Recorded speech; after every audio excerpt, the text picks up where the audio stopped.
Bonjour tout le monde, ici Julien Doromo, le capitaine de Pilotine. J'espère que vous allez bien. Pardon. On va être ensemble aujourd'hui pour 1 heure à peu près, peut-être un petit peu moins, pour vous présenter pas mal de types de contenus qui marchent bien, en tout cas pour réaliser sa prospection digitale. Je vais être accompagné de Kerian Julienne qui va nous rejoindre tout de suite. Si tu peux aller sur scène, Kerian, s'il te plaît. Hello, Salut Kerian. bonjour tout le monde. Donc Kyrian est le caméraman, vidéaste, monteur qu'on a recruté chez Pilotine depuis maintenant 6 mois et qui nous accompagne sur tout l'aspect création de contenu. Et donc il va m'accompagner aujourd'hui pour discuter avec vous de cette thématique qui m'est chère et qui lui est chère aussi puisque c'est son métier, de la création de contenu vidéo. Donc j'espère que vous allez tous bien. N'hésitez pas à utiliser le chat. Utiliser le système des questions pour pouvoir pour pouvoir mettre des questions. Donc bonjour à tous, vous pouvez faire un petit coucou, ça fait toujours plaisir. Et donc on va démarrer le webinar. Donc je vais partager mon écran et je vais pouvoir faire un système de questions-réponses avec Kyrian pour qu'il puisse nous présenter un petit peu tout ça. Est-ce que tu peux te présenter rapidement, Kyrian, s'il te plaît? Ouais, je m'appelle Kerian Julien, j'ai 22 ans, du coup je suis monteur-cadreur chez Pilotine depuis cet été. Et je viens d'un BTS audiovisuel d'Angoulême et j'ai poursuivi à Lyon sur une licence cinéma à Lyon 2 et je suis maintenant chez Pilotine en tant que création de contenu vidéo. Voilà. Exact. Bon, merci pour la trêve. Et donc, Kyrian nous accompagne sur tout l'aspect création de contenu qu'on fait maintenant en interne. Et donc, on a récapitulé aujourd'hui les 10 formats de vidéo qui vont vous aider vraiment à prospecter et à générer des leads tout chauds. Et on a essayé de l'organiser pour vraiment faire en sorte que vous compreniez l'impact que ça va avoir et surtout le temps que ça prend, le budget que ça peut prendre si vous l'externalisez, ou plutôt le temps que ça prend si vous le faites en interne, ou le budget que ça prend si vous externalisez, pour que vous puissiez avoir une vision un petit peu de ce qui fonctionne ou de ce qui ne fonctionne pas trop. On vous donnera des retours d'expérience aussi en disant ça, effectivement, ça prend énormément de temps et puis l'intérêt plutôt proche de zéro. Donc au niveau du sommaire, on va voir aujourd'hui l'intérêt des vidéos et notamment de la vidéo marketing, les différents types de formats qu'on va pouvoir retrouver, les outils qui peuvent bien aider et puis tous nos conseils qu'on va retrouver derrière. Avant de passer dans le vif du sujet, ça vient s'intégrer au sein d'une stratégie digitale globale, cet aspect contenu. Et en fait, l'aspect contenu il va se retrouver un peu sur toutes ces étapes. C'est vrai que d'habitude, on fait des webinaires sur soit juste comment j'optimise mon site, comment je fais des publicités sur AdWords, comment j'envoie des emailings super performants, comment je prospecte via LinkedIn, comment je mets en place du marketing automation et tout ça. Et en fait, la vidéo, elle vient s'insérer sur tous ces canaux-là. Donc, elle est vraiment un petit peu omniprésente de partout, ce qui va nous permettre justement d'avoir un bon retour sur investissement derrière, de présenter une belle image de marque et d'avoir de la performance là-dessus et de pouvoir closer derrière avec vos clients. Avant de rentrer sur l'aspect vraiment vidéo, je voulais vraiment vous montrer où est-ce que ça s'insérait. Donc, faire la différence entre un site normal et un site optimisé pour la prospection digitale. Et notamment, je ne sais pas si vous êtes tous conscients ou vous connaissez tous cet entonnoir de prospection digitale, mais donc entre l'étape du lead et l'étape de l'opportunité, c'est-à-dire une personne qui a dit ça m'intéresse, je veux travailler avec vous, il se passe beaucoup de temps. Et notamment, il faut réussir à mettre en confiance la personne, il faut lui donner pas mal de contenu. Et c'est tout ce contenu-là qui prend parfois la forme de blog, parfois la forme de vidéo, que vous allez pouvoir distiller. Donc, c'est tout ce qui permet de qualifier de manière marketing votre lead, le fameux MQL, le Marketing Qualified Lead. Et en fait, c'est un petit peu comme dans la vie réelle, c'est-à-dire que dans la vie réelle, vous rencontrez, on va dire, on est moderne et on est confiné, donc on rencontre les gens sur Tinder. Une fois qu'on a rencontré les gens sur Tinder, on va leur envoyer un petit WhatsApp, on chope le numéro de téléphone, on va envoyer des fleurs, on va inviter à l'apéro, on va inviter à Disneyland, on va prendre un appart ensemble, et au bout d'un moment, on va faire la demande en mariage. S'il y a un oui, bon, il y a le mariage, très bien, et à la fin, ça va donner des petits enfants, donc ça va être bien chouette. Donc ça, c'est dans la vie réelle, et en digital, en fait, on va attirer du monde à travers toute la création de contenu, de la publicité, enfin tout ce qu'on connaît pour attirer du monde. Et en fait, à travers toutes ces démos, tous ces contenus ou autres, on va pouvoir en fait alimenter nos prospects avec du contenu à forte valeur ajoutée, ce qui permettra d'augmenter son score petit à petit et jusqu'à ce que la personne devienne, on va dire chaude, un prospect chaud. Et ce prospect chaud, on va le pécho justement, et on va lui mettre une belle page de vente, et on va faire en sorte justement de pouvoir lui proposer toujours plein de contenu pour que dès qu'il sera prêt, eh ben, il puisse vraiment penser à nous. Et donc tout le contenu vidéo permet justement d'améliorer au fur et à mesure de la vie du prospect son score, et surtout d'améliorer sa confiance en votre produit et d'améliorer sa connaissance même de votre métier. Derrière, ça sera beaucoup plus simple de faire du closing quand vous avez fait ça, et donc de transformer aussi vos clients en ambassadeurs. Voilà un petit peu. Bon, ça, on va le passer. Ça va pas être le gros du sujet. À savoir qu'il existe plusieurs phases dans la vie de votre prospect. Et le but, c'est que ces contenus vidéo, ils viennent s'insérer sur chacune de ces phases-là. Il y a 4 grandes phases. Là, j'ai pris un schéma de notre partenaire Pledzi, qui est un outil de marketing automation. La phase numéro 1, ça va être la phase de découverte. Donc, en gros, on a un prospect qui ne connaît pas votre produit. Il connaît pas votre produit, il connaît pas votre service, et il vient juste découvrir en disant, oh, putain, je savais même pas que ça existait. Donc, il faut qu'il y ait des vidéos qui puissent aider, en gros, vos contacts, vos prospects à comprendre un petit peu votre métier. La deuxième phase, ça va être une phase d'évaluation. Donc là, on va avoir votre prospect, votre contact, qui connaît un peu votre produit, mais qui va commencer à dire, mais quel est leur positionnement concret par rapport à la concurrence? Qu'est-ce qu'ils ont de mieux que les autres? La troisième étape, ça va être l'étape d'achat. Donc là, il va falloir des vidéos qui montrent en quoi vous êtes vraiment les meilleurs et tous ces éléments-là, et qui vont pousser les gens à passer l'action. Et ensuite, tous les contenus de fidélisation. Il va falloir diffuser régulièrement des contenus qui permettent de fidéliser vos clients. Toujours plus d'infos, des formations, des trucs, des bidules. Et voilà. Et donc, tous ces contenus viennent s'insérer là-dedans. Donc, là, je vais laisser Kyrian prendre la main un petit peu. Il va vous expliquer en gros quel intérêt il voit à tous ces contenus vidéo. Et après, on va passer sur tous les cas de vidéos qui sont à forte valeur ajoutée pour votre prospection commerciale. Kyrian, c'est à toi. Ouais. Je vous ai mis des petits chiffres pour donner une idée d'un petit peu ce que représente la vidéo dans le monde vaste qui est Internet. Mais le plus important, je pense que c'est surtout mon ressenti personnel sur la vidéo. Quand vous en publiez une ou quand vous en recevez une par mail, instinctivement, vous allez cliquer dessus, vous allez commencer. Bon, si la vidéo vous plaît, vous allez continuer. Si elle vous plaît pas, vous allez arrêter. Mais vous allez savoir directement si le sujet qui est introduit vous intéresse, si vous allez poursuivre la vidéo qui peut durer 2 à 3 minutes, si le contenu va vous plaire et si vous allez continuer, alors qu'un texte de plusieurs lignes, vous n'allez pas savoir tout de suite, vous pouvez pas savoir connaître le contenu intégral du texte, et en une vidéo de 30 secondes, on peut raconter l'équivalent de 2000, 3000 mots sans problème, avec du motion design, avec une prise de parole. Donc, c'est un gain de temps considérable, c'est très important. C'est une excellente manière de renforcer l'image de son entreprise, parce que vous pouvez raconter ce que vous voulez, vous pouvez donner un aspect humain à celle-ci, parce qu'on peut voir directement les personnes s'introduire, discuter, les montrer dans leur espace de travail, etc.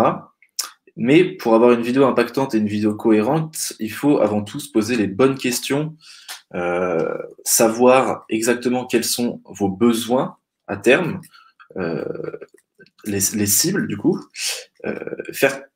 avoir une coordination avec votre image de marque également.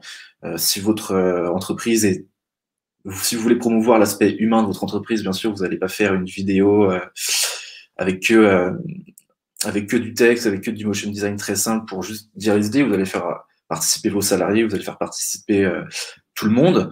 Et le plus important, je pense, le sujet sur lequel on ne prête pas assez attention quand on commence à faire du contenu vidéo, c'est les objectifs. C'est la stratégie de diffusion derrière qui est très importante, parce qu'elle va permettre de, comme Julien l'a dit juste avant, de générer des leads et de les transformer au fur et à mesure que vous allez produire du contenu vidéo en clients potentiels.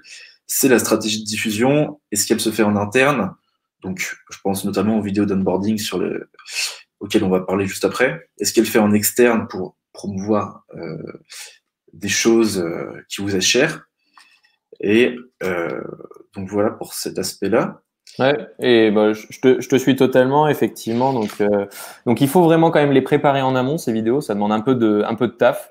Ouais. Typiquement, en fait, quand on a recruté Kyrian, au début, je lui disais, ouais, Kyrian, vas-y, on va faire des sujets un peu dans tous les sens, machin, tout ça. Et en fait, on a très vite vu, pardon, que quand on se lançait quand même bille en tête sans avoir vraiment réfléchi à la vidéo, bah, ça donnait des belles bouses qu'on n'a jamais diffusées.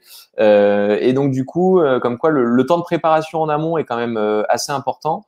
Ce qui nous a permis d'améliorer un petit peu nos process, de vraiment travailler de travailler vraiment le programme. Donc en gros, quand moi-même j'ai un peu, on va dire, forcé la main à Kyrian en disant allez viens, on va faire des vidéos et tout, je vais parler en continu tout ça, après tu feras du montage tout ça. Ça a toujours été super compliqué au final pour Kyrian de faire le montage. Pour le coup, quand il a fait ça avec des personnes plutôt externes et que c'était vraiment travaillé, qu'il avait pris le temps de le faire en amont, là ça s'est toujours très très bien passé. Et donc, du coup, bah, j'insiste, et même moi, je m'en suis rendu compte, ça demande quand même vachement de préparation en amont. Est-ce que tu peux nous parler un petit peu, rapidos, de ton matos avant qu'on attaque sur les vidéos? Ouais, carrément. En termes de matériel, c'est vraiment, bah déjà c'est important parce qu'une vidéo professionnelle ne va pas se tourner avec son téléphone, même si le téléphone aujourd'hui s'introduit de plus en plus. Ouais, on en parlera Je, après. On verra qu'on peut faire des trucs quand même ouais, avec son téléphone, son oui, ordi, mais on quand peut. on veut faire des trucs quali, ça marche pas. Mais ce que j'ai en termes de matériel, j'ai un boîtier, un GH5, qui est de la taille d'un appareil photo et qui permet de faire des images de grande qualité lorsqu'on adapte un objectif équivalent qui ne va pas rétrograder l'appareil. J'ai un micro HF. Donc un micro HF, c'est quoi? C'est un micro haute fréquence qui permet de brancher un micro sur le col de la personne qu'on interviewe et de la relier directement à la caméra sans fil. Comme ça, on a un son clair de ce que la personne dit. Euh, j'ai aussi un micro qui permet de se brancher directement sur la caméra et qui va prendre le son euh, de l'environnement autour de nous. Ça, c'est pratique pour les événements, c'est pratique pour avoir un son global de ce qui se passe autour. Enfin, le matériel va vraiment s'adapter, et les choix du matériel que l'on va apporter pour le tournage va vraiment dépendre de ce qu'on tourne justement. Le matériel s'adapte à ce qu'on veut tourner, et c'est pour ça qu'il faut avoir toutes les clés nécessaires pour faire ce qu'on peut au niveau du tournage. J'ai aussi des stabilisateurs. Un stabilisateur, c'est pour que l'image ne bouge pas si on veut faire des images en mouvement. Un trépied, qui est très pratique pour pouvoir faire des interviews, poser la caméra et s'occuper d'une autre caméra pour avoir deux angles différents. Et puis voilà, je crois que c'est un Et petit peu. on a un fond vert, mais nous, on l'a jamais trop Ouais, utilisé. On préfère trouver des endroits où il y a des décors un peu sympas plutôt que d'utiliser le fond vert. Mais je vous montrerai des exemples de boîtes après qui proposent des trucs avec fond vert.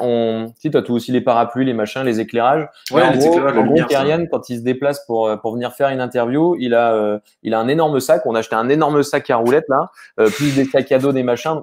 Plutôt bien chargé. En général, il faut même deux personnes pour trimballer le tout. Bah, c'est C'est ça, vrai que ça demande un certain équipement. ce que j'ai pas dit aussi, c'est que si on veut faire des images de qualité, il faut un petit travail de lumière. On a deux, trois sources, justement pour les interviews, pour que le sujet soit bien éclairé, pour que ce soit joli et pour qu'il soit détaché du fond. Il y a de la lumière à poser. Et forcément, la lumière à transporter, surtout quand on se déplace tout seul, c'est conséquent. Donc, il faut investir aussi dans du matériel pour transporter son matériel. C'est ça. Donc, quand Kyrian parle de lumière, c'est ça. Bon, pour être honnête, les premiers, moi, je les ai achetés sur Wish. Ça avait dû me coûter 10 balles. Bon, honnêtement, c'est pas les meilleurs, c'est pas ceux qu'on a gardés le plus longtemps. Donc, il vaut mieux s'équiper un petit peu. Là, on voit un kit éclairage studio. Voilà, ça coûte dans les 130 euros ou autre. T'as réussi à évaluer le prix total de ton matos ou pas, Kyrian? Sans compter forcément ton studio et la partie montage. Je pense qu'on doit être autour des. Juste en termes de matériel de tournage, on doit être autour des 3 000 à 4 000 euros. 4 000 Ouais. euros, je pense. Vous êtes au 3-4 000. Et puis, tu me disais, la partie studio, là, t'en as avec tous les Dans la logiciels et tout. station de montage perso, je dois en avoir pour 3 000 euros aussi. Ouais, bon, voilà, donc du coup, 4 plus 3, on doit être aux environs de 7 000 euros, quoi, en gros, pour s'équiper. Si jamais vous avez besoin de conseils sur la partie plus matos, bon, n'hésitez pas à poser des questions là dans le chat ou dans la partie questions, on y répondra tout à l'heure. Mais surtout, n'hésitez pas à ajouter Kyrian donc Kyrian Julienne sur sur LinkedIn, et comme ça, vous pourrez lui poser toutes les Poser questions, des questions que vous avez à ce niveau-là. Bon, allez, on va attaquer sur les types de formats. On est venu que pour ça quand même. Donc la première qui va être la vidéo corporate, et qu'on puisse vous donner notre avis un petit peu là-dessus.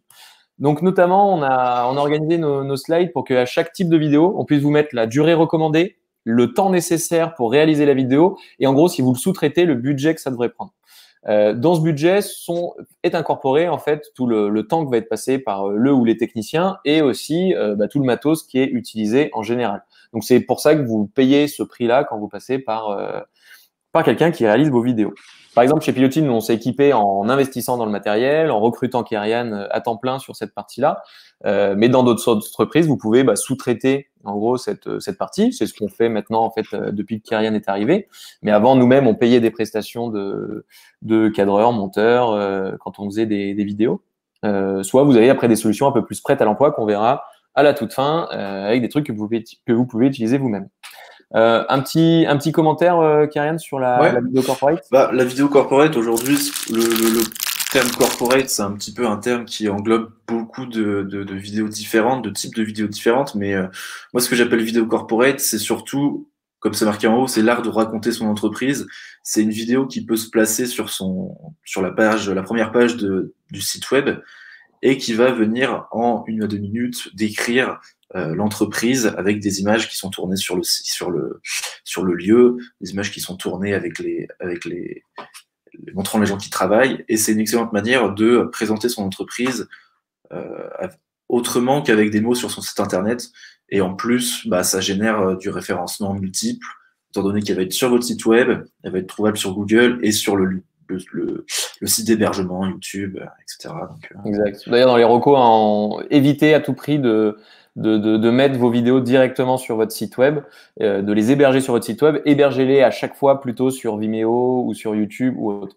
Alors, je voudrais vous montrer un cas d'utilisation qu'on a de ces petites vidéos corporate. Soit en fait, ça va être des vidéos sans le son, qui vont se mettre par exemple en ce qu'on appelle en héros sur les sites web, où on va voir les gens en train de bosser effectivement dans la boîte. Là, c'était une vidéo qu'on avait faite par exemple pour un cabinet d'expertise comptable. Soit là il y a le son, on a les interviews, donc forcément un truc sans le son va coûter beaucoup moins cher et va être beaucoup plus rapide à produire. Avec le son, ça va demander un peu plus d'organisation, parce qu'il va falloir travailler aussi le contenu, alors que là on avait juste à travailler la forme.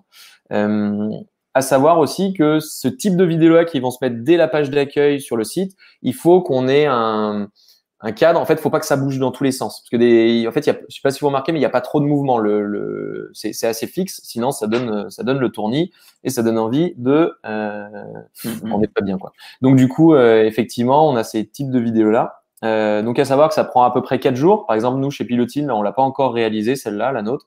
Donc ça va venir, mais ça prend du temps, surtout en amont, à réfléchir à ce qu'on va mettre dessus. Et ça peut être un budget entre 1 500 et 4 000 euros hors taxe derrière.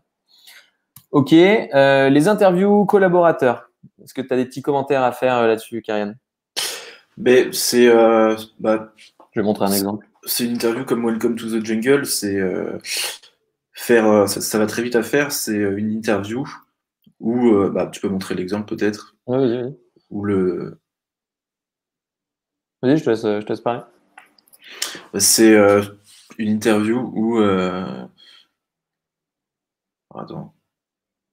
Il y a des gens qui parlent. C'est juste un plan fixe qui va très vite à tourner pour que cette personne décrive l'entreprise.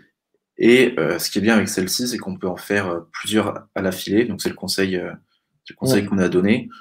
Et ça permet de gagner du temps de tournage et de faire plusieurs vidéos pour au final pas très cher, puisque on va pouvoir enchaîner rapidement les prises de parole. Donc gagner du temps. Donc en gros, dans le process qu'on recommandait, c'était plutôt d'en faire par exemple 3, 4, 5 dans la journée, puisque en fait il y a un temps incompressible qui est sur le travail du questionnaire. Quelles questions on va poser aux collaborateurs, le montage, enfin plutôt le temps d'installation, et après au niveau du montage, l'introduction et puis ce qu'on appelle l'outro. Au moins vu que ce seront les mêmes, après on laisse la personne parler, et puis si la personne est bonne, en général comme c'est le cas de cette dame sur le site de Welcome to the Jungle, eh bien, au final, tu n'as même pas trop de montage à faire, Kyrian. Ouais, Si c'est par ça, contre c'est la ça. personne bafouille un peu plus, se reprend ou autre, là, ça demande un peu plus de boulot. Soit on demande à la personne de recommencer, soit on se dit qu'on va faire quelques coupes au montage, et puis dans tous les cas, ça sera soit au montage, soit pendant le tournage qui aura du temps en plus. Mais Ouais, exactement. Après, à savoir que ces types de contenus, donc c'est assez intéressant et important pour la gestion de votre marque employeur.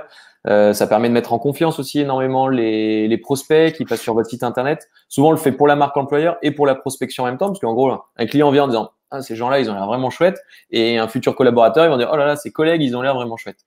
Donc du coup, vous faites d'une pierre deux coups. Et effectivement, si vous faites déplacer quelqu'un juste pour une vidéo, vous allez en avoir à peu près pour 500 € hors taxe. Si par contre vous en faites 5 dans la journée, le budget sera un peu plus cher parce qu'il y aura plus de montage, la personne sera disponible plus longtemps. Mais au final, on arrive à baisser, limite à diviser par 2 le coût par vidéo. Donc, il vaut mieux cumuler les vidéos là, parce qu'en général, on va pas interviewer qu'un seul collaborateur. Quand on est dans une boîte de dizaines et des dizaines de personnes, on va plutôt en faire 5, ça peut être pas mal. Comme ça, il y a une personne de chaque service, le marketing, le dev, le design et autres. Ok, les vidéos événements, ça tu les aimes bien toi, Karen, les vidéos événements? ouais, parce que ça fait toujours voir de nouvelles choses et on se déplace un petit peu partout pour aller filmer justement des événements. Ça peut très bien être une soirée d'entreprise, ça peut très bien être un concert, enfin n'importe quel type d'événement. Et en ce qui concerne la durée de la vidéo, ça va dépendre de est-ce que c'est un est-ce que par exemple c'est un masterclass qu'on va filmer en entier, donc là ça sera une vidéo très longue. Est-ce que c'est juste un report d'événement où par exemple il y a un concert et on va aller le filmer, mais mettre une musique par-dessus et faire un montage dynamique, là ça durera dans les minutes 30. Le temps en amont, il faudra 1 ou 2 heures pour discuter un petit peu des attentes de la personne, pour savoir un petit peu ce qu'elle veut dans cette vidéo-là. Parce que souvent dans un événement, il y a beaucoup de choses qui rentrent en jeu. Moi, j'avais fait un événement j'avais fait un after movie pour un festival. Il y avait plusieurs artistes. Il y a beaucoup d'images à prendre. Il faut voir avec la personne ce qu'elle attend dans cette vidéo. Et le temps du tournage, ça coïncide avec la durée de l'événement. Ça peut aller de 1 à 5 heures. Enfin, c'est la durée de l'événement. Donc au total, on est sur typiquement un jour et demi, 2 jours, parce qu'après il y a pas mal de montage. La vidéo est bien travaillée pour que le report événement soit quali. Et le petit conseil, c'est publier cette vidéo très peu de temps après l'événement pour justement lui donner encore plus d'impact à la suite de cet événement, et pour le faire rayonner d'autant plus. Surtout si l'année suivante, vous voulez en refaire un. C'est une très bonne idée pour justement dire regardez, c'était comme ça l'année dernière, revenez, ce sera encore mieux. Je sais pas. Ça sera encore mieux cette année. Et ce que Karian ne vous dit pas, c'est qu'il a fait un court-métrage sur un événement un court-métrage, c'était sur une rave party. Elle était où cette rave party déjà?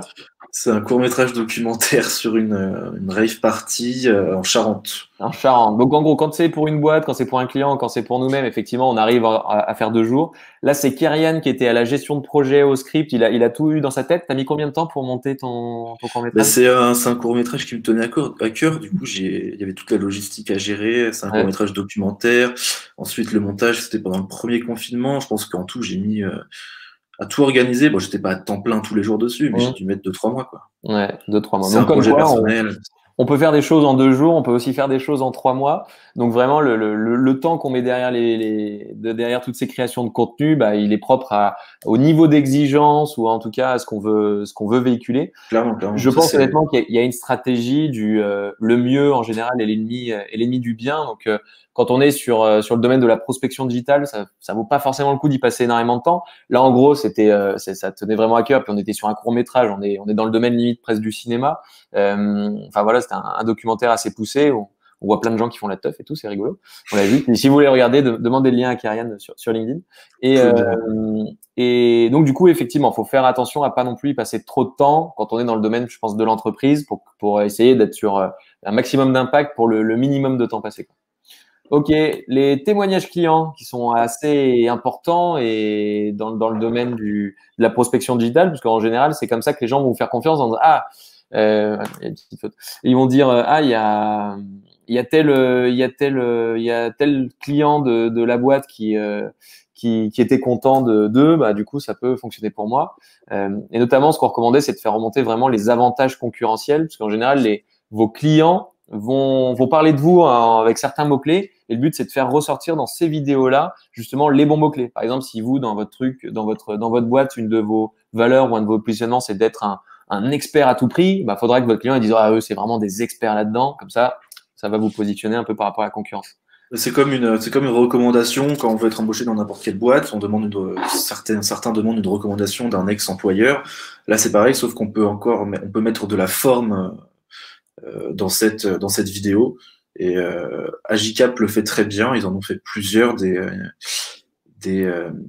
vidéos retour client comme ça. Et c'est un plus-value pour l'entreprise qui est interviewée parce qu'à chaque fois, ils la présentent un petit peu, ils donnent de la visibilité et c'est un plus-value pour Agicap qui témoigne de leurs clients satisfaits. Carrément. Donc là, c'était par exemple Agicap, donc un outil qui permet de gérer sa trésorerie et d'automatiser un petit peu ça. Ils bossent avec Merci Andy, qui est une marque plutôt connue. Je sais pas si vous connaissez. Ils font les gels hydroalcooliques avant que ce soit tendance. Parce que maintenant, c'est extrêmement tendance. Tout le monde en a besoin. Bon voilà, il y a le monsieur en short et tout avec des beaux cuisseaux qui nous explique en quoi sa marque, ce que fait sa marque et en quoi Agicap lui a permis d'anticiper sa trésorerie, tout ça. Et donc effectivement, ça ce sont des contenus vidéo qui sont au final à valeur ajoutée pour la marque elle-même, parce que du coup le client va se sentir valorisé ou autre, et donc c'est sympa parce que ça fait une belle vidéo où on voit des images de l'entreprise, c'est vraiment sympa. Et pour Agicap, bah eux effectivement, ça va permettre de conforter les visiteurs qui sont sur les pages d'Agicap.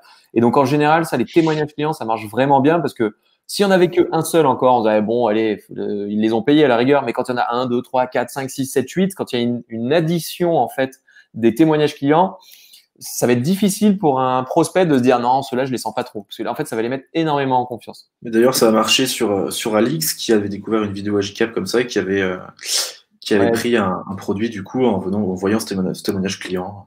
Exactement. Donc Alix, c'est une associée chez Pilotine qui s'occupe un peu de la partie administrative et du coup pour choisir notre outil de trésor, bah effectivement les témoignages clients l'ont beaucoup aidé à passer à l'action.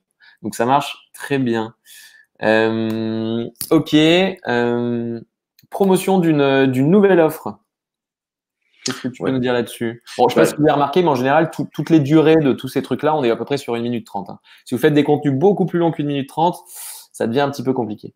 Ouais, c'est ça. Plus c'est court, plus c'est efficace en termes de vidéo parce que la personne qui va voir 6 à 7 minutes sur la vidéo, elle va se dire est-ce que j'ai 6 à 7 minutes à consacrer à quelque chose dont je suis même pas sûr d'être intéressé au final? Si ça fait 1 minute 30, il y a beaucoup plus de chances pour que la personne regarde la vidéo en entier. Après, ça marche pas pour tous les formats, tous les sujets, mais en général, sur des vidéos, les 2-3 formats sur lesquels on a parlé, c'est ça. Du coup, présentation d'une offre, que ce soit une offre physique ou virtuelle, la vidéo intervient ici parce que c'est le meilleur moyen d'en parler, parce qu'on peut à la fois le montrer et on peut à la fois en dire beaucoup en très peu de temps. Là, c'était pour Alice Park Auto, c'était l'exemple, c'était un nouveau site, un nouveau service que propose la marque, leur service premium. On était allé les filmer, ils nous avaient montré on avait fait un petit parcours avec eux et puis ils nous avaient expliqué en quoi ça consistait. Donc la vidéo, je pense, une très bonne façon d'introduire une offre, qu'elle soit physique ou service. Ouais, voilà. Yes. Et surtout, ce qui est pas mal en fait pour on va dire pour des TPE ou des PME entre guillemets un peu à l'ancienne, c'est que ça leur permet tout de suite d'avoir un contenu un peu sympa parce que eux, ils ont juste entre guillemets à parler de ce dont ils aiment parler en tout le temps. Et donc ça permet en fait de formaliser quelque chose qui est seulement dans leur tête et dont ils aiment bien parler. Et comme ça, c'est encapsulé. Et puis maintenant, ça peut être utilisé un petit peu de partout. Parce que souvent, ils vont peut-être avoir du mal des fois à le formaliser sur leur site ou autre. Donc la vidéo permet de gagner au final peut-être un peu de temps à ce niveau-là. Ensuite, un Vie ma vie. Donc ça, c'est un projet qu'on a en interne chez Pilotine. Est-ce que tu peux nous en parler un peu de comment ça se passe? Ouais, le principe est simple, c'est vraiment de suivre un projet. Je vais parler dans le cas de Pilotine. suivre un projet de A à Z que vous êtes en train de faire. Nous, c'est un site internet. C'est le projet qu'on fait en ce moment, c'est un site sur Proxity, qui est une, je sais pas, c'est quoi exactement la Proxity? Qu'est-ce qu'ils font exactement, Julien? C'est un service qui va réunir les artisans, enfin les commerçants, pardon, de quartiers commerçants pour qu'ils aient par exemple des cartes fidélité communes, des choses comme ça, mais c'est pour avoir une vraie cohésion au sein des commerçants de centre-ville. Voilà. Donc moi, j'ai suivi les différentes étapes de l'élaboration de ce projet. Donc j'ai suivi la réunion de pré-lancement. J'ai suivi l'étape du coup de web design, l'étape de développement avec donc Damien et Jérôme qui travaillaient chez Pilotine. Et à chaque fois, j'ai pris des plans qui travaillaient, on m'a envoyé des screens de l'avancement du site. Donc c'est possible de faire un time-lapse par exemple sur le web design, un time-lapse sur le développement. Donc c'est assez intéressant. Et au final, il y aura une vidéo. Je vais faire des interviews aussi des différents intervenants, des différentes personnes qui ont travaillé sur le site pour qu'ils expliquent comment se fait un site en général et en plus de ça, comment Pilotine ajoute sa touche personnelle. Ça sera une vidéo de A à Z sur comment est-ce qu'un site est fait. Et donc ça, c'est vraiment très intéressant pour acquérir la confiance d'un client parce que il pourra voir, avant de commander quelque chose, tout le processus qu'il y aura, tout l'accompagnement qu'il aura, et il ne sera pas perdu en 5 minutes, il saura à qui il aura affaire, quoi. Exactement. Et l'intérêt de ça, parce qu'en fait, on peut le faire de deux manières, hein, ça. On peut le faire soit avec du motion design, donc avec des petits dessins animés et tout, ce qui demande pas mal de compétences et beaucoup de temps. Et en général, on en a pour 3, 4, 5 000 euros à faire ce type de vidéo en motion design. Là, on le fait plutôt en mode réel, parce que nous, le but aussi, c'était d'humaniser un maximum tout ça, parce que dans notre positionnement, même dans nos valeurs, le côté humain, le côté confiance est hyper présent. Et du coup, d'illustrer notre service à travers juste de l'animation, sans mettre en avant les vraies personnes qui vont accompagner les clients, bah, on trouvait ça un petit peu dommage. Et donc, du coup, effectivement, de mettre en avant les collaborateurs qui sont en train de bosser sur le projet pour expliquer comment fonctionne la méthodologie de l'entreprise, bah, c'est pas mal. Et effectivement, là, comme dit Kyrian, ça va énormément mettre en confiance les prospects. Donc ça, c'est un projet qui, du coup, bah, prend du temps. Donc, en termes de jours hommes, on est sur 2,5 jours, certes. Mais au final, bah, vu que le projet va mettre 2, 3, 4 mois, donc c'est un bon gros site quand même, bah, effectivement, il sortira un peu plus tard. Mais le but, c'était de faire un peu comme un cache investigation, quoi. Les dessous de la création d'un site web chez Piloty. Donc ça, c'est pas mal. Vœux de fin d'année, qu'est-ce que tu peux nous dire dessus? Mais les vœux de fin d'année, c'est intéressant à faire en fin d'année, on se doute, pour annoncer l'année qui va suivre.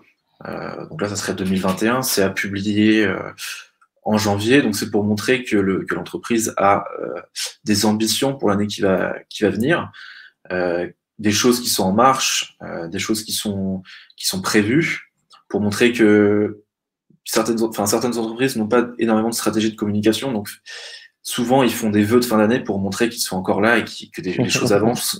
On existe encore. Voilà, c'est un peu ça. Et ça peut être une méthode de dire ben voilà ce qui est prévu pour l'année prochaine. Alors souvent, on peut Mettre en faire avant. soit un récap aussi de tous les projets qui sont passés dans l'année ou autre. Donc, c'est pour ça que c'est toujours un peu long de faire les vœux de fin d'année. Et notamment, bah, nous, celle qu'on avait faite, en fait, c'est que ça a pris la journée complète de tournage, puisqu'on fait passer tous les collaborateurs, chacun dit un mot, puis on avait, pour qu'il y ait des moments un peu sympas, qu'il y ait les moments où les gens rigolent le plus, soient les plus à l'aise, en fait, bah, chaque personne passe pendant 15 minutes, et en fait, on ne garde de ça que 30 secondes. Parce que le but après, c'est d'additionner, enfin 30 secondes ou même beaucoup moins, c'est d'additionner un petit peu bah, les passages de tout le monde et faire en sorte qu'il y ait un fil conducteur alors qu'on aura des personnes différentes par intermittence à l'écran. Et donc au final, ça en termes de montage et de tournage, bah, c'est un peu plus lourd quand même. Donc ça fait des budgets qui sont un peu plus importants, mais derrière, ça fait quand même un super souvenir et c'est souvent des bons moments d'équipe à faire. Par contre, il faut y consacrer en général une journée pour faire les choses bien, quoi. C'est ça. Faut trouver une idée innovante aussi qui correspond à l'image de l'entreprise parce que sinon, c'est sans personnalisation des vœux, ça peut paraître un petit peu triste à suivre. Ouais, ouais. Et honnêtement, pour avoir vu des vœux qui sont faits au téléphone et tout, bah là, pour le coup, ça fait un peu cracra. Et je pense que soit on les fait vraiment bien, soit on fait plutôt une belle carte postale avec un beau mot personnalisé ou autre. Mais quitte à faire des vœux, autant en faire des vraiment pas mal pour valoriser vraiment l'image de marque de la boîte, ça me paraît important. Les contenus connexes. Vas-y, je te laisse parler de ça. Donc ça, c'est un projet qu'on a monté avec Kyrian. Ouais, bah, c'est avec Julien, depuis quelques mois, on est allé voir des experts en stratégie digitale qui sont venus faire enfin, qui sont venus. On est allé les voir, ils nous ont fait des retours sur leur stratégie, sur les outils qu'ils utilisaient, les outils digitaux, toutes ces choses-là. Et on a discuté avec eux pendant 30-40 minutes, on a tourné ça, et on a ressorti pour chaque personne qu'on a interviewé 2 à 3 vidéos sur des thèmes bien précis, des thèmes qui peuvent intéresser les gens. Et donc tout ça, c'est en 1 heure, en 1 heure, on ressort 2 à 3 vidéos et ça donne une dimension expert à l'entreprise. Et pourquoi expert? Parce que c'est dans le secteur d'activité dans lequel l'entreprise est, on vient alimenter du contenu, on parle de ce secteur d'activité avec des propos précis. Et ça donne une dimension expert, ça donne de la confiance parce que justement on ajoute du contenu et les gens vont se renseigner sur le site. Donc voilà, je pense que c'est assez simple de créer du contenu intéressant en tout cas, et pas du contenu facile. Et en plus, ça permet d'avoir accès en fait à des bons retours d'expérience qui permettent souvent d'alimenter, même d'améliorer les process même de l'entreprise. C'est-à-dire qu'en interviewant tous ces gens, bah, on a appris des choses extrêmement intéressantes qu'on a appliquées après chez Pilotine. Et ça permet de donner une dimension des fois pour des TPE un peu plus costauds. C'est-à-dire que par exemple, nous là, on est allé voir des gens chez Assis qui sont dans le domaine des RH, chez Planet Oui, chez pas mal de grosses boîtes qui ne sont au final pas des clients, mais qui ont des trucs très intéressants à nous apprendre. Et quand quelqu'un va regarder ces interviews-là, est-ce qu'ils vont avoir un doute ou pas qu'on bosse avec eux? J'en sais strictement rien, mais ça permet de peser un peu plus. Et du coup, c'est intéressant aussi de pouvoir s'inspirer de personnes qui font des trucs assez incroyables et en même temps de partager leur retour d'expérience. Comme ça, on montre que c'est pas que du contenu descendant de Pilotine qui dit nous on fait comme ci, on fait comme ça. Aussi de faire intervenir d'autres personnes qui disent ouais mais moi le digital chez moi c'est comme ci ou c'est comme ça. Donc je pense que ça peut s'adapter à chacun de vos secteurs d'activité. Et donc à voir quelles personnes vous pouvez faire intervenir dans votre entourage, dans votre écosystème. Mais aujourd'hui, chaque marque a un intérêt à devenir en tant que tel un peu un média de son secteur. C'est-à-dire que chez Pilotine, on est en train de se dire, bah, on aimerait devenir un peu un média de toutes les stratégies digitales intéressantes, des bonnes pratiques pour faire un bon site internet qui génère bien des ventes, qui génère bien du lead, qui est efficace, optimisé, éco-responsable, tout ce qu'on veut. Et pour ça, bah, on fait intervenir aussi d'autres personnes qui donnent leur avis. Comme ça, c'est pas que nous qui donnons l'information, mais c'est aussi d'autres personnes qui le partagent avec nous. Et c'est en ça que on a une position un peu plus limite de médias, d'experts sur ce domaine-là. Donc effectivement, c'est pas mal. Donc là aussi, pareil, hein, si vous voulez optimiser vos coûts, vous prenez 3, 4, 5 rendez-vous dans la journée, ce qui permet de faire une journée de montage, de tournage, pardon, et après de pouvoir dispatcher le montage entre plusieurs vidéos, ce qui permet de faire baisser ce coût-là. Ok, bon les webinaires, donc là je vais un peu plus en parler parce que c'est plus ma partie. Donc là je mise un maximum sur le fond. Je sais pas si vous avez participé à plusieurs webinaires que j'ai organisés, mais en gros c'est pendant 1 heure. On va délivrer un contenu à forte valeur ajoutée. On va passer du temps à travailler sur le fond. Bon, au niveau de la forme, honnêtement, voilà, on a une slide, on a des PowerPoint, c'est pas trop compliqué. Et ce fond-là va nous permettre en fait donc, si on fait le montage après derrière, s'il y a quand même quelqu'un qui repasse derrière, qui fait les coupes, les machins, les trucs, les comme ça, bah, au final, ça va prendre quand même du temps entre le temps de l'intervenant qui a créé son contenu, l'intervenant qui a fait son webinar et puis la personne externe type Kyrian qui va faire le montage après du webinar. Ça peut prendre un peu de temps, donc ça peut avoir un budget au total de 600 € hors taxe à répartir entre l'intervenant et le monteur. Mais ces contenus-là sont réellement intéressants parce que c'est un point de rendez-vous avec les prospects. C'est assez simple au final à faire parce que j'ai besoin que de mon ordinateur, d'une webcam et puis rouler jeunesse. Limite même, on peut gagner du temps en faisant intervenir des personnes externes. C'est ce que j'ai fait à des moments d'ailleurs pour la petite anecdote. J'ai fait intervenir des personnes externes qui sont au final elles-mêmes devenues clientes après derrière. Donc ça permet vraiment de tisser son écosystème. Donc il y a un vrai truc à faire autour des webinars. Honnêtement, si on veut le faire de manière un peu plus experte que ce que je fais, on va peut-être plus s'équiper, on va avoir une vraie caméra, on va avoir des vrais micros, des machins. Bon, honnêtement, je me suis équipé, mais moi, j'ai pas encore installé le micro et tout. Mais voilà, en tout cas, il y a des vraies choses à faire, mais il faut vraiment travailler le fond de son contenu. Ça va être ça le plus important. Et après, derrière, pendant 1 heure, pouvoir exposer tout ça et puis surtout donner des vrais retours d'expérience pour que ce soit un contenu réellement intéressant. Ça va être ça le plus important, je pense. Ce Et qui peut-être vient me avec les, un peu. Ouais, vas-y. ce qui vient avec les webinaires, c'est que justement, c'est un peu le contraire de ce qu'on évoquait avant, c'est qu'il n'y a pas de montage, c'est de l'instantané, en tout cas, c'est du live. Mhm. Et on apprend des choses, et ça se sent que c'est instantané, ça se sent que c'est sans filtre, et que c'est des choses, c'est de vrais ressentis des personnes, quoi. Mhm. C'est vraiment un entretien qui apporte des choses. Ouais. D'ailleurs, j'ai remarqué que les gens qui participent eux-mêmes au webinar, au final, sont quand même beaucoup plus captifs et ils sont beaucoup plus satisfaits au final de l'heure de webinar quand ça dure 1 heure, mais ça peut être 15 minutes, 30 minutes, plutôt que les gens qui regardent juste en replay. Donc c'est encore plus sympa parce que les personnes bah, sont en live et donc du coup apprécient beaucoup plus le moment que si elles le regardaient en replay derrière. Donc les gens sont un peu plus captifs quand c'est du live. Donc autant bien annoncer, bien communiquer quand vous avez des webinars pour attirer le plus de monde possible. Ok, vidéo d'onboarding. Donc ça, c'est un projet qu'on a fait quand Kyrian est arrivé aussi. Qu'est-ce que tu peux Ouais, nous dire dessus? bah, moi je suis arrivé, les premières vidéos que j'ai faites, c'est donc des vidéos d'onboarding qui permettent de présenter les salariés, ou ça peut très bien être des pôles comme ça l'était à Pilotine. J'ai fait des vidéos, donc j'en ai fait 5 pour chaque pôle, le pôle design, le pôle dev, développement, le pôle marketing. Donc à la fois, ça m'a permis de découvrir tout le monde, et ça a permis de faire des vidéos qui présentent chaque personne de l'entreprise et qui présentent aussi chaque pôle, donc comment ils travaillent entre eux, quel process il y a entre eux, et aussi personnellement ce qu'ils aiment, quels projets ils ont en route. C'est des très bonnes manières d'humaniser les relations avec des gens qui arrivent tout juste euh, dans l'entreprise. Yes. Donc en Voilà. gros, l'exercice là, il y avait un travail de préparation en amont avec une liste de questions pour que chaque pôle de pilotine bah, puisse avoir les mêmes questions et répondre un peu, enfin qu'il y a un peu un cadre à tout ça, pour qu'un nouveau salarié qui arrive en fait puisse découvrir beaucoup plus facilement ses futurs collègues, surtout en période de confinement, mais même en dehors de la période de confinement. C'est-à-dire que dès le premier jour, au moins, il va pouvoir regarder un peu les profils de chacun, même en amont, il peut les regarder, puisqu'on leur met ça il y a des accès via le livret d'accueil. Et après, en fait, il y aura tout un programme de e-learning ou autre. Et le but, c'est de mixer vraiment l'apprentissage via de la vidéo et du digital et de mixer ça avec la partie humaine où après, bah, on va confirmer un petit peu tout ce qu'il a vu. Comme ça sera à la limite une petite redite qui fera que bah, derrière, la personne aura vraiment toutes les informations et pourra tout prendre en main et aura déjà l'impression de bien connaître ses collègues. Donc, ce sera beaucoup plus simple après pour s'intégrer en général. Par exemple, ce qu'on a fait aussi, c'est les CV vidéo des dirigeants, donc notamment moi, mon associé. Et rien que ça, parce que soit à chaque fois qu'il y a un nouveau, on prend le temps pendant une dizaine de minutes de raconter un peu son histoire.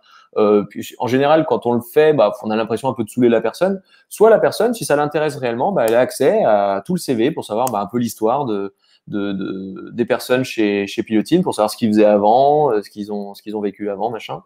Les différentes boîtes dans lesquelles ils ont bossé. Et du coup, c'est pas mal. Aujourd'hui, on l'a fait que sur la partie dirigeant pour gagner du temps. Mais demain, le but, ça sera de le faire un petit peu pour chaque salarié. Et même ça sera à forte valeur ajoutée, je pense, aussi pour les clients parce qu'ils disent, ah ouais, mon chef de projet, moi, c'est Agathe. Tac, tac. Ils vont aller regarder un petit peu, bah, c'est quoi la vie d'Agathe? Qu'est-ce qu'elle a fait avant? Qu'est-ce qu'elle fait en ce moment? C'est quoi ses passions, machin? Ça peut être vachement intéressant et ludique. Et du coup, ça permet, en tout cas, pour les personnes que ça intéresse, de pouvoir consulter le contenu un peu plus facilement. Donc effectivement, ça c'est pas mal. Et là, on gagne des points aussi sur le côté humain, sur le côté confiance, parce que on fait forcément plus confiance à quelqu'un qu'on connaît un petit peu mieux en général. Et puis vu que Kyrian a bien coupé les moments où il disait des grosses conneries, bah au moins, et en plus on paraît super intelligent. Donc ça c'est chouette. Ouais, donc après, bah pareil, ça prend un peu de temps. Donc la Rocco, hein, on fait plusieurs prises à la suite. Toi, tu avais cumulé en une journée, je crois, 3 ou 4 pôles. Ouais, ouais, ouais. On avait pris un lieu un peu sympa.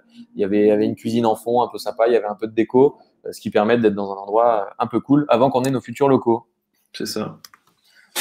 Allez, petit bonus du coup sur les bannières vidéo sur les réseaux sociaux. Donc ça a été fait avant qu'Karen arrive et Karen m'a dit votre truc il est tout pourri.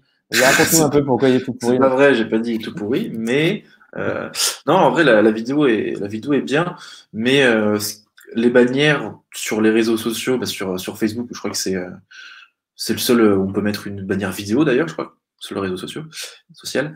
Et bah là, on voit bien qu'il y a des bandes sur le côté floutées parce que le, le format, la dimension de la vidéo n'est pas appliquée justement à cette bannière.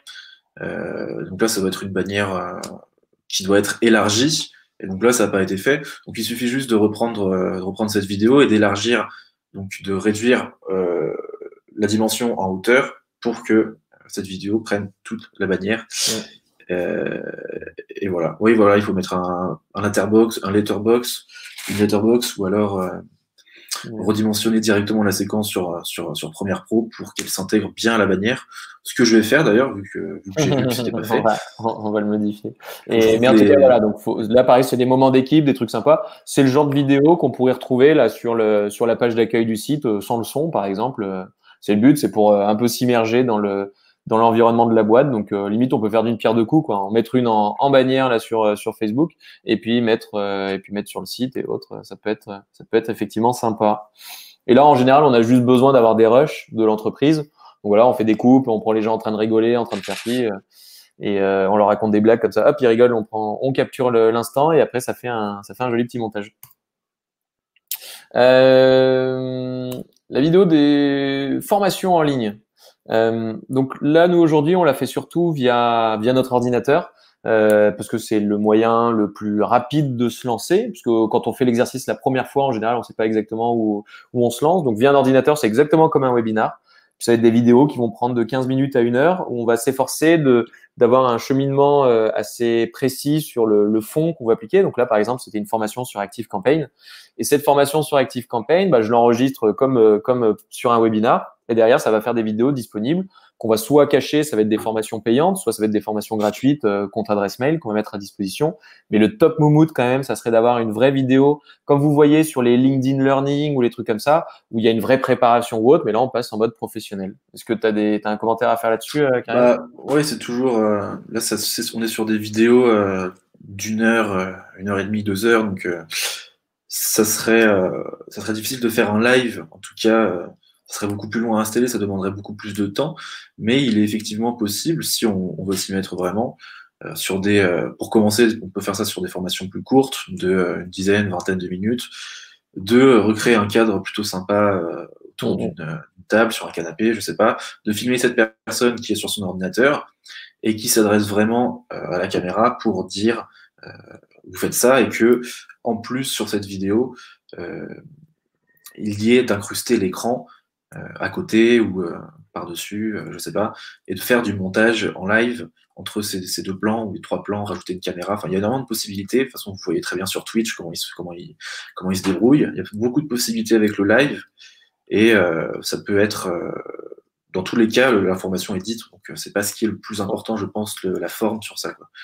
Ouais. Alors, sur les vidéos genre LinkedIn Learning, on voit que c'est quand même vachement, ça c'est plutôt très pro. Mais là, ce budget-là de 600 €, vous pouvez le tripler, le quadrupler, ou je sais pas, parce que parce que là, il y a vraiment le fond, il y a l'acteur, et surtout pour les intervenants, c'est beaucoup plus stressant de le faire en live, de le faire je vais dire plutôt quand c'est pas live, parce que du coup, il va falloir être nickel, ça va être quelque chose d'un peu plus stressant. Et donc, du coup, on met beaucoup plus de temps à tourner. Alors que quand on fait un webinar, ou quand on le fait, entre guillemets, à l'arrache comme ça, et on se concentre sur le fond, potentiellement, on va faire des erreurs de prononciation, tout ça, mais ça va pas être très grave, parce que le format fait que ça sera plus accepté. Alors que quand on a un format nickel chrome, là, en général, il faut être bon, puis il y a le monteur derrière qui va supprimer quand on bafouille un petit peu. Mais voilà, c'est un peu plus stressant. Donc, en général, ça monte la note un petit peu de temps passé et la note budgétaire, mais derrière, quand même, le contenu sera beaucoup plus qualitatif, et je pense qu'il y a un fort impact. Donc nous, on y passera aussi, mais un peu plus tard. Pour l'instant, on se concentre sur tous les autres formats qu'on a vus chez Pilotine en interne, et bientôt, on passera à ces formats-là, parce que c'est là où on aura quand même pas mal de valeur ajoutée, vu que nous, on transmet quand même beaucoup d'informations. Et le dernier, le petit bonus, c'était le spot publicitaire. Ouais, là, je crois qu'on n'a pas retouché le temps, hein. Normalement, on est un peu plus long que ça en spot publicitaire. En spot publicitaire, non, ça, autour des 2 minutes, c'est très bien. Ça peut être même moins. Non, je parlais des temps de tournage, montage. Ah oui, tournage, oui, on serait effectivement à plus, oui. Ouais, ça n'a pas été retouché, donc en tournage, ça serait ça peut 1 demi-journée, 1 jour. Ça dépend vraiment du. Là, on a il y a surtout beaucoup de temps en amont. On est plutôt de l'ordre de la journée en amont. Dans un spot publicitaire, plus il y aura de mise en scène, plus ça fonctionnera, parce que, par exemple, là, il y a un exemple d'une vidéo de burger, mais c'est du classique. On voit les différents ingrédients qui s'additionnent. La publicité est aujourd'hui en France ce qui coûte le plus cher à faire, compte tenu du temps que ça dure. L'animation est juste derrière, mais c'est la publicité où l'animation est première. En tout cas, les deux sont ce qui coûte le plus cher compte tenu du temps. Et par contre, c'est mettre son produit en avant en préparant la lumière, en préparant les différentes images qu'on va faire, en faisant vraiment un scénario. C'est un excellent moyen de diffuser ensuite sur les réseaux, un peu partout, le produit qu'on vend. Donc voilà. Ouais. Alors moi personnellement, j'ai eu assez peu d'expérience avec ça. Toi, je sais que tu en as fait un peu plus, Kyrian, dans Ouais. tes anciennes expériences. Puisque effectivement sur le volet digital, on va plutôt être sur des posts ou autres, mais ça s'utilise bien par exemple pour le display. Donc c'est que nous on fait assez peu de display, mais pour tous ceux qui font du display, donc le display ça va être quand votre publicité va être affichée un petit peu sur d'autres sites internet ou des choses comme ça. Bah là ça peut valoir le coup, mais rien que si vous êtes dans un secteur local, quand le confinement sera terminé, quand vous allez diffuser ça sur des cinémas, des choses comme ça, bah des fois ça peut être des budgets pas trop impactants non plus. Et là ça vaut le coup effectivement d'avoir une bonne vidéo. Et la reco, c'est d'éviter de faire un truc tout pourri avec votre téléphone ou quoi que ce soit, parce que là, ça va pas forcément valoriser l'image de marque, puisque dans ce contexte-là où on est en train de regarder une vidéo à caractère publicitaire, il faut qu'elle soit quand même plutôt qualitative. Les gens sont un peu plus s'attendent à quelque chose d'un peu mieux fait que quand on participe à un webinar ou un truc comme ça, en fait. En fait, ça dépend beaucoup du contexte où se trouve votre contact. Il est prêt à accepter quelque chose d'une expérience un peu dégradée si c'est lui qui a fait le choix de participer à ce webinaire ou autre, parce qu'il sait qu'un webinaire, c'est comme ça. Par contre, quand on est sur de la publicité, des choses comme ça, il va être un peu plus exigeant quand même. Bah voilà, on est pas mal. On est arrivé sur la partie outils. Donc, les outils qui peuvent bien aider dans votre expérience, dans votre création de contenu. Donc, déjà, de manière tout simple, pour vous lancer, avant d'aller chercher très très loin, vous pouvez tester avec une tablette, un smartphone, un ordinateur. Vous avez une caméra qui est intégrée. Vous avez, si vous êtes sur Mac, vous avez QuickTime ou je sais pas quoi. Vous pouvez enregistrer votre écran, donc ça permet de gagner pas mal de temps. Les outils qu'on peut recommander sur lesquels que vous pouvez aller regarder, donc notamment il y a Loom. Je sais pas si vous connaissez Loom, mais nous c'est l'outil qu'on utilise pour faire nos sessions de e-learning. C'est-à-dire que c'est un outil qui va filmer votre écran. Et donc, vous pouvez faire n'importe quoi sur votre écran, ça va filmer votre écran. Et après, derrière, ça va être diffusé directement en ligne et vous pourrez faire un lien pour mettre l'information directement en ligne sur YouTube ou n'importe où. Sachant que Loom, voilà, nous, on a une version payante parce qu'elle est partagée, tout le monde peut créer des vidéos. Par exemple, nos chefs de projet, quand ils font des formations au back-office des sites, ils utilisent ça. Mais à savoir qu'avec Mac, vous avez QuickTime Player qui permet de le faire juste gratuitement. Après, vous aurez le fichier sur votre ordi, ça sera à vous de le mettre sur YouTube. Mais voilà, Loom, QuickTime, Screenomatic, il y en existe plein. Et c'est plutôt simple d'utilisation. Honnêtement, quand je me suis mis à ça, je me disais, oh là là, ça va être super compliqué, machin. Maintenant qu'on l'utilise, c'est vraiment très simple. Il y a un petit temps d'adaptation. Par exemple, moi, je suis pas encore assez familier avec tous les outils qui permettent de faire des lives, mais je pense que c'est exactement la même chose. Le jour où je voudrais faire des lives sur LinkedIn, YouTube ou je sais pas quoi, il suffit de comprendre un peu le système et après ça marche. Mais ceux-là, je les connais pas encore. On a Livestorm qui permet d'organiser les webinars ou Zoom. Vous avez PlayPlay qui permet de faire des montages vidéo assez simplement quand vous voulez faire des posts sur les réseaux sociaux ou autres. Notamment, vous allez chercher des vidéos à gauche à droite, des trucs qu'on peut acheter sur Internet là ou gratos, et vous allez faire une vidéo. Vous allez enchaîner une vidéo, un titre, une vidéo, un titre, une vidéo, un titre, par exemple. Avec PlayPlay, vous pouvez le faire assez facilement. Et un que je voulais vous montrer qui est pas trop mal, qui s'appelle Yopbox. Je sais pas si tu connais toi, Kyrian, Yopbox. Non, pas du tout. Yopbox, en fait, c'est le moyen de faire des vidéos. En fait, ils disent qu'ils font c'est des vidéos externalisées. En gros, vous prenez un acteur et puis il a un fond vert. Et en gros, la personne va se mettre. Alors, je sais pas s'il va y avoir le son. J'espère pas. Si. Tac. Voilà, ils disent voilà, ils vous vendent 90 secondes de vidéo, donc 1 minute 30. Et en fait, vous voyez ce monsieur là, en fait, il est derrière, il est avec un fond vert. Et en fait, ils vont faire des incrustations, ils vont mettre des petites, ils vont mettre des petits schémas, des petits machins. Ils vont mettre un faux décor. Donc là, il est dans une fausse entreprise. Et typiquement, vous pouvez mettre les vrais bureaux de votre entreprise dans le fond. Et il y a l'acteur qui va parler par-dessus votre vidéo. Et donc, au final, c'est des trucs qui sont assez abordable quand on a un truc de base avec pas votre fond à vous, parce que sinon dès qu'on veut son propre speaker, qu'on veut c'était où l'habillage enrichi là fourni par le client, voilà je veux la vidéo de mon bureau derrière, je veux des titres, des machins, bon on arrive finalement assez vite à 1400 balles la vidéo de 90 secondes, donc on arrive à peu près au même tarif dont on parle depuis tout à l'heure. Mais en tout cas, ça peut être bien si vous souhaitez vous lancer sans avoir forcément votre propre speaker et votre fond à vous avec vos bureaux. Si vous voulez un truc tout simple, voilà, on peut tester là une vidéo de 2 minutes, ça coûte 250 € et c'est un acteur qui va parler. C'est-à-dire que vous envoyez votre script tout fait et puis il va lire votre script. Ça peut être intéressant. Il y en a qui l'utilisent assez intelligemment ça, mais voilà, c'est un format qui existe. Donc du coup, bah c'est pas exactement à votre image et tout ça et c'est pas vous qui parlez dessus, mais ça permet de faire quelques éléments. Bon, lequel matos, ça on en a parlé tout à l'heure, donc on va pas en Ouais. parler. Tu veux qu'on parle un peu des logiciels que j'utilise, Ouais, vas-y, si moi? tu peux nous parler Vu des qu'on a logiciels. parlé Ouais. de ceux qui étaient un petit peu sur Internet, Ouais. bah, moi j'utilise la suite comme 90% des vidéastes aujourd'hui, la suite Adobe. Donc Premiere Pro, After Effects, Media Encoder, Illustrator, et puis Audition aussi, je vais faire des podcasts. Sinon, donc ce qui est bien avec cette suite, ça peut coûter un peu cher, mais aujourd'hui ça fonctionne que par système d'abonnement, et les abonnements pour les particuliers sont pas excessifs. Je crois que c'est On une est sur quoi? vingtaine C'est 19, d'euros. ouais, c'est 19,99 par mois, je crois. Ouais, c'est 80, ouais, c'est Non, c'est quand t'es 19,99. étudiant, ça. Je crois que c'est quand t'es étudiant. Faut pas Ah abuser. ouais? Non. Ouais. Ok, oui, bah c'est peut-être un peu plus cher, mais ça reste Mm. relativement correct. Sinon, il y a beaucoup de logiciels d'édit que d'autres préfèrent. En ce moment, il y a David Chiresol qui commence à faire un marché assez complet, vu que leur version de base est gratuite et qui elle permet de faire énormément de choses. Et en plus, c'est la référence en termes d'étalonnage, en termes de colorimétrie, donc pour travailler les couleurs de sa vidéo. Euh, donc voilà, je pense que c'est à peu près tout. Moi, j'utilise la suite Adobe. À la télé, ils utilisent plus Avid Media Composer. C'est des logiciels qui sont moins accessibles pour les gens qui commencent, enfin moins accessibles que ceux que Julien citait juste avant. Mais si vous voulez vous lancer vraiment dans la création de vidéos et pour soigner vos vidéos, c'est ces logiciels-là qu'il faut utiliser. Mm.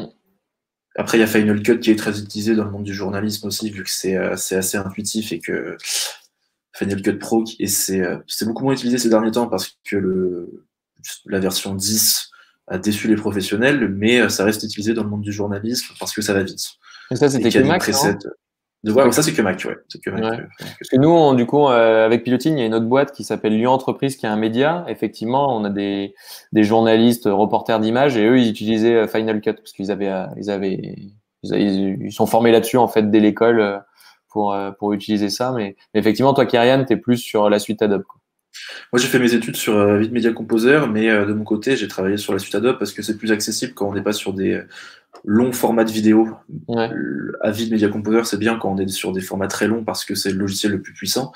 Mais la suite Adobe, quand on est sur des formats plutôt courts, inférieurs à 30-40 minutes, enfin, inférieurs à 20-30 minutes même, Mhm. c'est ce qui reste le plus adapté. Et puis, on peut faire des va-et-vient entre tous les logiciels.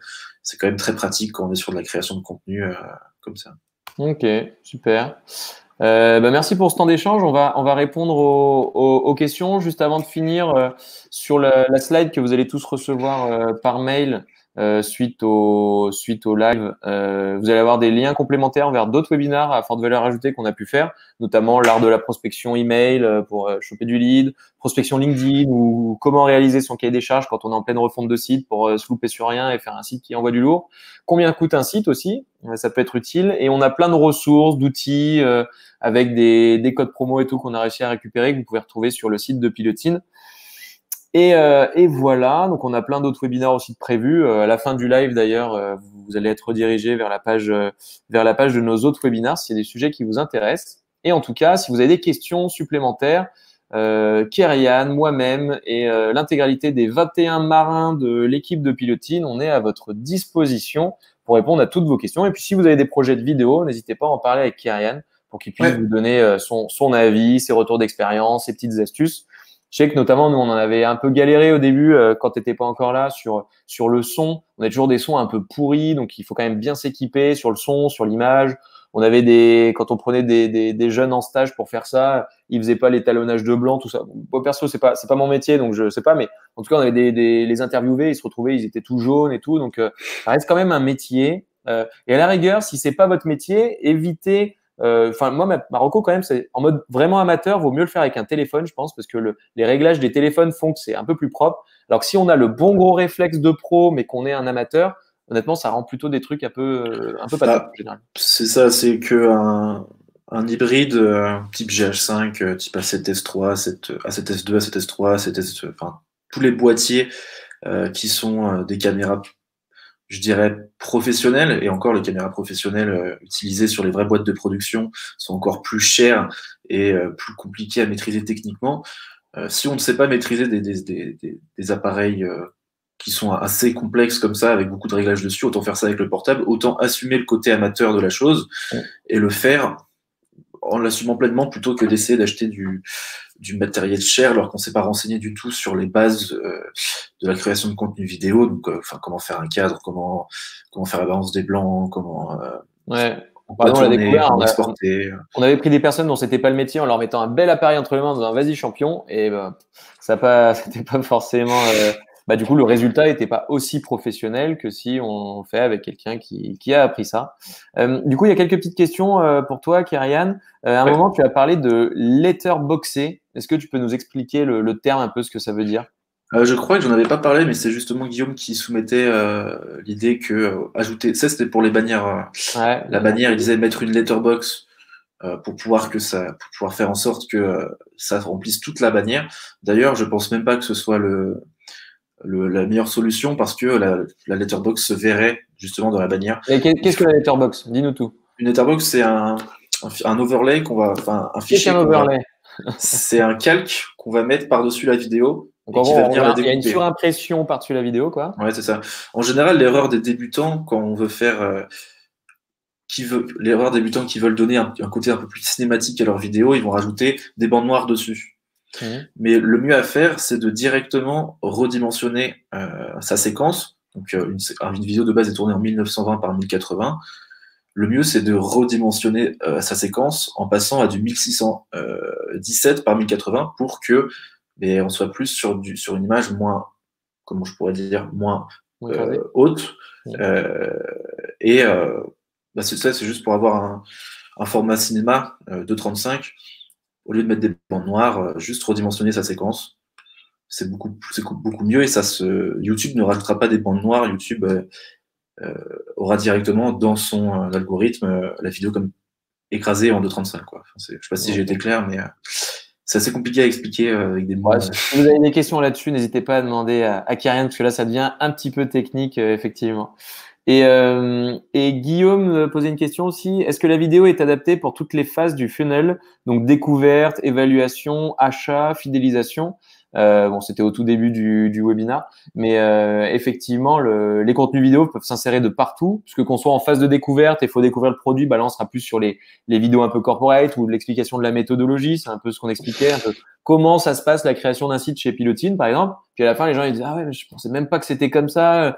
Je me disais pas que c'était galère pour eux à ce moment-là, qu'au final c'était super simple pour ça ou autre.